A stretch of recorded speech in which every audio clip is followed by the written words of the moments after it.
Hello. आज हम class 8th का लेसन नंबर 6 पढ़ेंगे।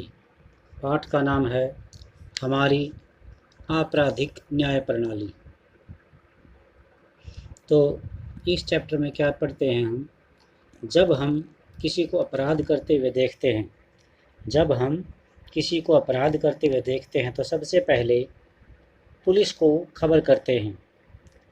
वास्तविक जीवन या फिल्मों में आपने देखा होगा कि पुलिस अफसर रिपोर्ट दर्ज करते हैं अर्थात लिखते हैं और अपराधियों को गिरफ्तार करते हैं।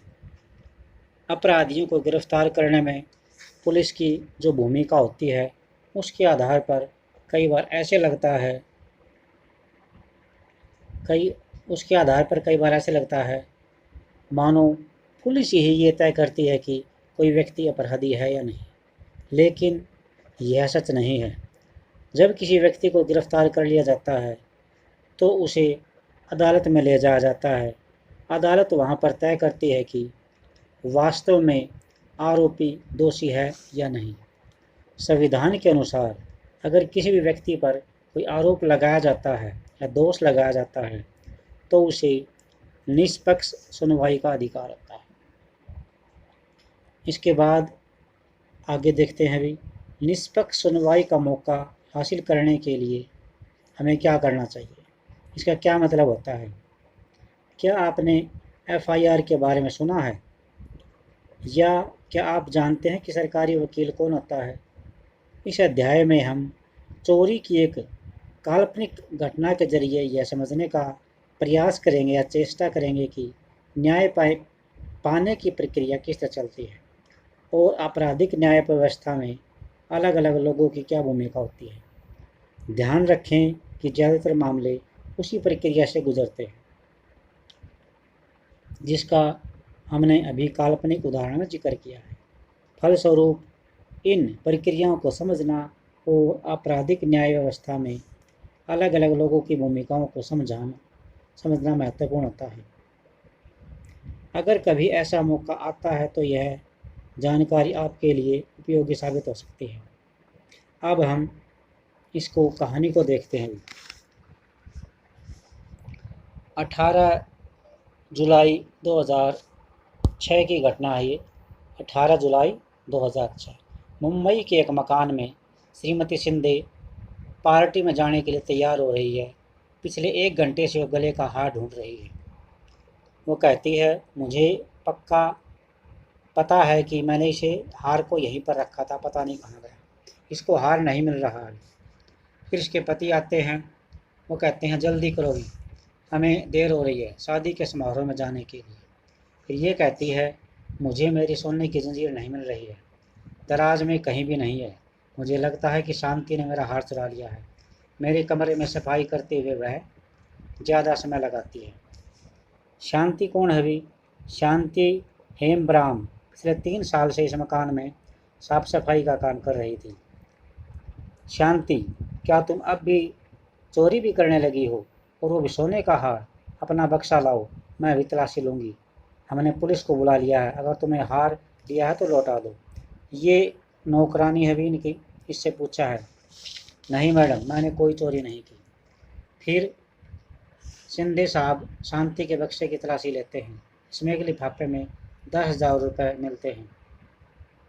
वह शांति पर चिल्लाने लगते हैं। उन्हें यकीन हो जाता है कि शांति ने हार बेच दिया है, ये उसी के पैसे हैं। शांति कहती है, साहब, मेरा भाई और मैं पिछले साल भर से पैसे जमा कर रहे हैं। हम गांव लौटकर एक बैल खरीदना चाहते हैं। मैडम, मैं बहुत गरीब हूँ और बेगुनाह हूँ। मिस्टर शिंदे थाने पहुँच जाते हैं। यहाँ पर मैं एफआईआर लिखवाने आया हूँ।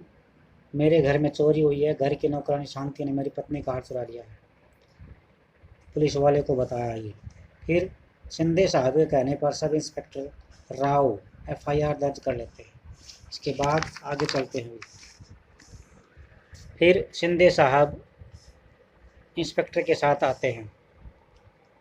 अब मैं इस चोरी के बारे में श्री शिंदे और उनकी पत्नी के बयान दर्ज करूंगा। रुपयों के लिफाफे को सील करते हुए सबूत के तौर पर अपने साथ ले जा रहा हूँ और मैं शांति को गिरफ्तार करके थाने में लेके आ रहा हूँ। मेहरबानी करके मुझे थाने मत ले जाओ, ये नौकरानी कहती है। मैंने हार नहीं चुराया, यह मेरी मेहनत की कमाई है। तभी शांति का भाई सुशील आता है और सब इंस्पेक्टर राव से विनती करता है कि वह शांति को छोड़ दे। पुलिस वाला कहता है उसने सोने का हार चुराया है, तुम अदालत में जमानत का आदेश लेकर आओ। सब इंस्पेक्टर राव सुशील को 2 दिन तक हवालात में रखता है। उसे सब इंस्पेक्टर राव और कई कांस्टेबल पीटते हैं और गालियां देते हैं। उस पर दबाव डालते हैं कि वह यह इल्ज़ाम कबूल कर ले कि वे यह मानने के लिए कहते हैं कि वह और उसकी बहन शांति घरेलू नौकरों का एक गिरोह चलाते हैं और वह गिरोह घरों से गहने चोरी करता है और शिंदे के पड़ोस में गहनों के गायब होने की कुछ और शिकायतें भी आ चुकी थी। जब सुशील बार बार यही कहता है कि वह निर्दोष है और फैक्ट्री मजदूरी करता है तो 2 दिन बाद पुलिस इसे छोड़ देती है। तो 23/8 को अदालत ने 1 महीने बाद शांति को जमानत की अर्जी मंजूर तो कर ली, लेकिन कोई भी 20,000 रुपये के अलावा 20,000 रुपये के लिए उसका जमानती बनने को तैयार नहीं था। नतीजा, जमानत के बावजूद वह जेल में ही पड़ी रही। वह गहरे सदमे में थी, डरी हुई थी और मुकदमे का क्या नतीजा निकलेगा। अदालत में ये शांति सोचती है मेरा क्या होगा। मैंने तो कुछ भी नहीं किया, सिर्फ मैडम के शक की वजह से मैं सलाखों के पीछे हूँ। हम लोगों ने वो पैसा बचाया था, क्या वह कभी हमें वापस मिल पाएगा?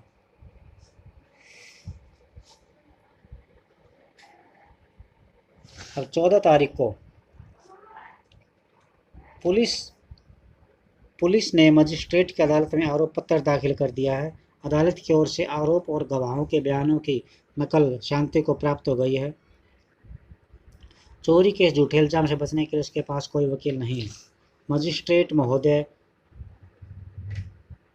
शांति की दलील सुनकर अधिवक्ता कमला राय को सरकारी खर्चे पर बचाव पक्ष का वकील बना देते हैं। अर्थात ये इसका जो मुकदमा 14/9 तक चलता है और मजिस्ट्रेट महोदय क्योंकि ये गरीब महिला है इसलिए इसको सरकारी खर्चे पर एक वकील मिल जाता है। अधिवक्ता शांति राय से मिलती है और ये मेरे मुकदमे के कागज हैं, मेरे मालिकों ने हार चुराने का मुझ पर झूठा आरोप लगाया है। अदालत शांति पर आरोप लगाते कि उसने श्रीमती शिंदे का हार चुराया है और चोरी के हार को बेचकर 10,000 रुपये मिले थे उसके पास पाई गई। शांति कहती कि मैं निर्दोष हूँ और मेरी सुनवाई हो। 8 मार्च 2007 को सरकारी वकील राज्य की ओर से मुकदमे में हाजिर होती है और वह श्रीमती एवं श्री शिंदे को गवाह के तौर पर पेश करता है। तो आप बताइए श्रीमती शिंदे, आपका हार किस तरह गायब हुआ? मैंने सोने का हार दराज में रखा था। शांति ने चुराया है। शांति के अलावा कोई और व्यक्ति घर में नहीं जाता। मिस्टर शिंदे ने मेरे सामने उसके संदूक की तलाशी ली। वहाँ उसके लिफाफे में 10,000 रुपये देखकर हम तो अचंभे में पड़ गए। शांति को यह पैसा हार बेचकर मिला था, वह चोर है।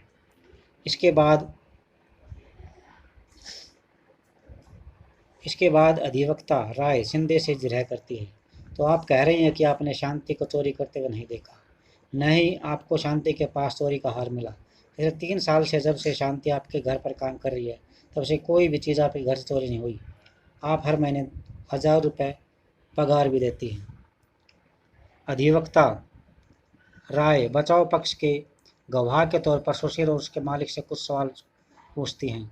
दोनों के बयानों के आधार पर सुशील राय यह साबित कर देती है कि शांति के संदूक में मिले 10,000 रुपये सुशील और शांति कमाई की रकम के भी हो सकते हैं। जब मुकदमा ख़त्म होने के नज़दीक पहुंच जाता है, तभी सुशील को पता चलता है कि इंस्पेक्टर शर्मा ने युवाओं के एक गिरोह का भंडाफोड़ किया है। इस गिरोह के लोग शिंदे के मोहल्ले में गहनों की चोरी करते हैं।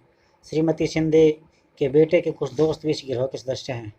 इनके पास से श्रीमती शिंदे का हाथ बरामद हो जाता है। सुशील यह बात अधिवक्ता राय को बताता है। अब अधिवक्ता राय बचाव पक्ष के गवाह के तौर पर इंस्पेक्टर शर्मा को अदालत में पेश करती है। इंस्पेक्टर शर्मा, क्या आप हमें दिखा सकते हैं कि आपने क्या क्या बरामद किया है? हाँ, श्रीमती शिंदे ने अपना यह हार पहचान लिया है। हमने लड़कों का एक गिरोह पकड़ा है जिसने यह हार चुराया था। उन लड़कों ने अपना इल्ज़ाम कबूल कर लिया है, यह हार उन्होंने चुराया था। न्यायाधीश सारे गवाहों के बयान सुनते हैं। इंस्पेक्टर शर्मा का बयान सुनते ही उसके बाद अधिवक्ता राय न्यायाधीश के सामने ये दलील देती है कि अब शांति निर्दोष साबित हो चुके हैं, उसे बरी किया जाना चाहिए। शांति, आपको चोरी के इल्ज़ाम से बरी किया जाता है। पुलिस ने जो 10,000 रुपये आपके पास से बरामद किए हैं उन्हें भी आपको लौटा दिया जाएगा। मैंने लिखित फैसले में इस बात पर जोर दिया है कि तफ्तीश में सब इंस्पेक्टर राव की लापरवाही पर ख़ास तौर से ध्यान दिया जाए, जिसकी वजह से उसको जेल में जाना पड़ा। तो ये जो घटना घटी है, इसके आधार पर हम देख सकते हैं कि पुलिस, सरकारी वकील, बचाव पक्ष का वकील और न्यायाधीश, ये चार अधिकारी आपराधिक न्याय व्यवस्था में मुख्य लोग होते हैं। इस मामले में आपने इन चारों की भूमिका को भी देख लिया है। तो इसके बाद हम नेक्स्ट पार्ट कल करेंगे। यहीं तक आपने ये समझना है कि जो 4 मुख्य अधिकारी हैं वो कौन कौन से हैं। नंबर 1, पुलिस अपराधी को पकड़ती है। सरकारी वकील, जिस व्यक्ति के पास अपना खुद का वकील करने की हैसियत ना हो, गरीब हो, उसके लिए सरकार ये वकील उपलब्ध करवाती है। बचाव पक्ष का वकील और न्यायाधीश, ये 4 व्यक्ति होते हैं। नेक्स्ट पार्ट इसका कल मिलेगा। धन्यवाद।